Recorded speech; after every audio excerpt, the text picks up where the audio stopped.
Here to react tonight, Victor Davis Hanson. He's a Hoover Institution senior fellow. Victor, this new CDC study with these new numbers, are you surprised, and what does it say?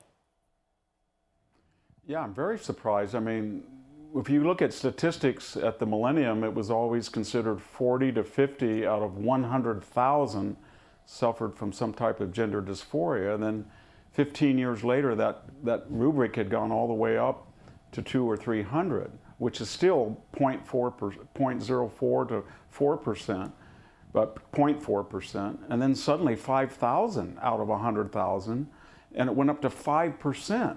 And then people identifying gay. So there has to be an explanation, Pete. Was it because it was considered as a new civil rights cause of the postmodern era, or was it peer pressure, sort of like hula hoop or pet rock or something, a fad among teens? Or was it indoctrination, as you suggested, in the school? But I don't think it's scientifically borne out. If you had pretty exacting studies when it was not a political issue, and you showed that it was a very small number, 40 or 50 people out of 100,000, and suddenly it blossoms into the great civil rights question of our era with all of, 5,000 out of 100,000. And it's not new. I mean, I used to teach the Roman novelist Petronius or the poet Catullus. In antiquity, they talked about people who were biologically of a different sex than the one they identified, but it was very rare, and it was often, believe it or not, associated with social trends of affluence and leisure. It was a symptomology of a very affluent and leisured societies that had not been true when it was poor and hardworking. And I grew up with the Press sisters and the Russian athletes, the two women who were accused of being of the opposite sex and feigning that they were women so they could win shot put and discus. Or Christina Jorgensen, the one who had in the 60s transsexual surgery, so gender reassignment. So this is not new, but what is new are these astounding numbers, and they seem to be constructed for political reasons. And they have terrible ramifications, or dangerous ramifications. Without any discussion, we have kind of destroyed women's sports as we once knew it, when biological males are breaking these records of women who've spent their entire lifetime trying to find parity with men. Mm-hmm. And then in addition, we have problems with prisons and, as you said, locker rooms.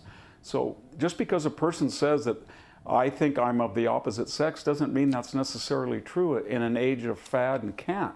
So we have to have a rational discussion. But when you saw what happened at San Francisco State or Stanford Law School or in Australia, or the would-be shooter of one of the Supreme Court justices that turned himself in and turned up at the justice's home, then you start to see that there is no discussion, because we have some things that we don't want to talk about that are associated with this radical new cause. And it's very intolerant, and yet what I just said is considered intolerant. So if you can't discuss something and explain why this phenomenon is taken off, then what do you do?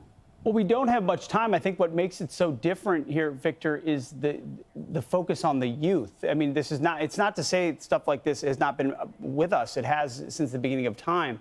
But to focus it on youth means there has to be some intentionality there. Real quick, we got to go. Yeah, you're absolutely right, because statistics are static across the older age levels. It's not a phenomenon of people over 40 or 50 or 60. Exactly. They don't transgender at all any way statistically different than they did 30 years ago. So you're absolutely right. The data shows that's true, and that raises the question of indoctrination or fad. They know the prize are the kids. We knew you'd be the right guy. Victor Davis Hanson, thank you. Hey, Sean Hannity here. Hey, click here to subscribe to Fox News YouTube page and catch our hottest interviews and most compelling analysis. You will not get it anywhere else.